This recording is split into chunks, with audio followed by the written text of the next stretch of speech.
যার সামান্যতম অবজ্ঞা আসবে সে মুসলমান না কাফের। হযরত আবু হানিফা রাহমাতুল্লাহ প্রধান সহচর ছিলেন আবু ইউসুফ, ইনা আবু ইউসুফ বাগদাদের চিফ জাস্টিস ছিলেন, ঠিক না? উনি একদিন এজলাসে বিচার করতেছেন। বিচার করতে করতে তিনি বললেন, ইন্না রাসূলুল্লাহি সাল্লাল্লাহু আলাইহি ওয়াসাল্লাম কানা ইউহিব্বুদ দুব্বা ফা আনা উহিব্বুদ দুব্বা।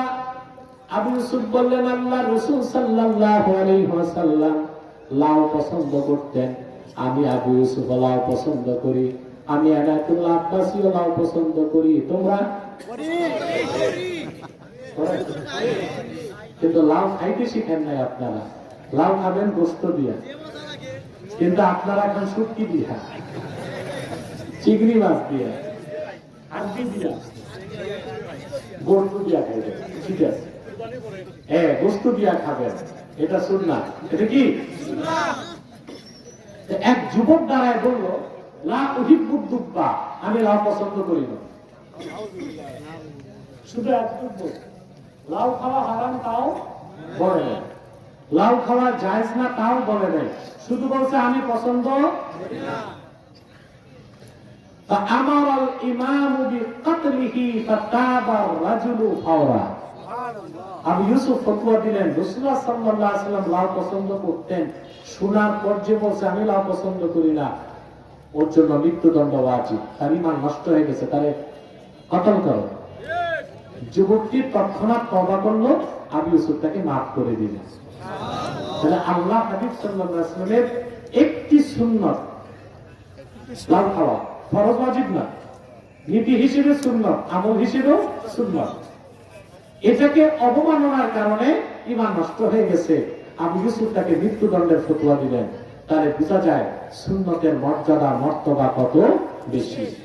সেজন্য আল্লাহ তাআলা বলেছেন, ওয়া আতিউল্লাহ ওয়া রাসূলাহ, আল্লাহ চারটা নির্দেশ, ফাত্তাকুল্লাহ, আল্লাহকে ভয় করো, ওয়া আসলিহু যাতা বাইনিকুম, নিজেদের মধ্যে সম্পর্ককে ঠিক করো, ওয়া আতিউল্লাহ ওয়া রাসূলাহ, আল্লাহর আনুগত্য করো, আল্লাহর রাসূল মুহাম্মদ সাল্লাল্লাহু আলাইহি ওয়াসাল্লামের আনুগত্য করো, ইন কুনতুম মুমিনিন, যদি তোমরা মুমিন হতে পারো। এটা একটা শিক্ষা নিলাম, কথা বলো, আমল করবো ইনশাআল্লাহ, তাহলে আমরা সার্থক হয়ে যাবো ইনশাআল্লাহ। আল্লাহ আমাদেরকে কবুল করুন, মঞ্জুর করে করুন, আল্লাহুম্মা আমিন। সাদাকাল্লাহুল আযীম ওয়া সাদাকা রাসূলুহুন নবিয়্যুল কারীম ওয়া নাহনু আলা যালিকা মিনাশ শাহিদিন ওয়াশ শাকিরিন আলহামদুলিল্লাহি রাব্বিল আলামিন। ও কোথায় যাও তোমরা? বসো।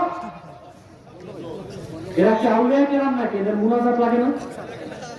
আরে বাবা, আজকের মুনাজাত তো তোমার জীবনের শেষ মুনাজাত হতে পারে। আমাদের সাবেক পার্লামেন্ট মেম্বার শেখ সুজাত আলী সাহেব উপস্থিত হয়েছে, আলহামদুলিল্লাহ। খুব মহব্বত করে আমাকে, যেখানে আসি আমি, যত জায়গায় আসছি, এমপি সাহেব উপস্থিত।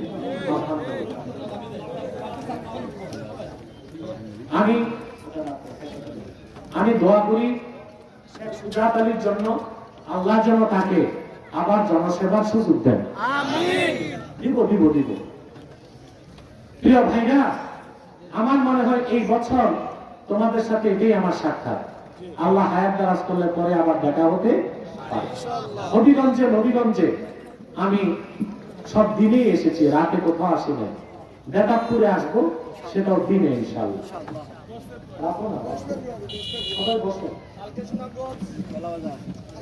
সুনামগঞ্জ ছাতক, কালকে ছাতক যাবো দিনে ইনশাআল্লাহ।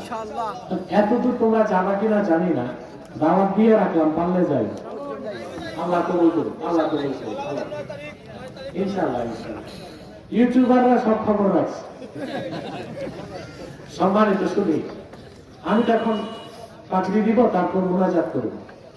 আপনার এখানে বিভিন্ন দলের লোক আছেন না? আমি সবসময়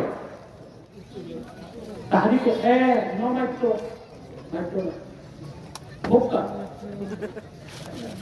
বলতেছি, ভাই আপনার বিভিন্ন দল আছে, আপনাদের থাকুক, আমাদের সংগঠনের একটাই দাওয়া, যে মাসলাক যার যার দিন ইসলাম সবাই, ঠিক না?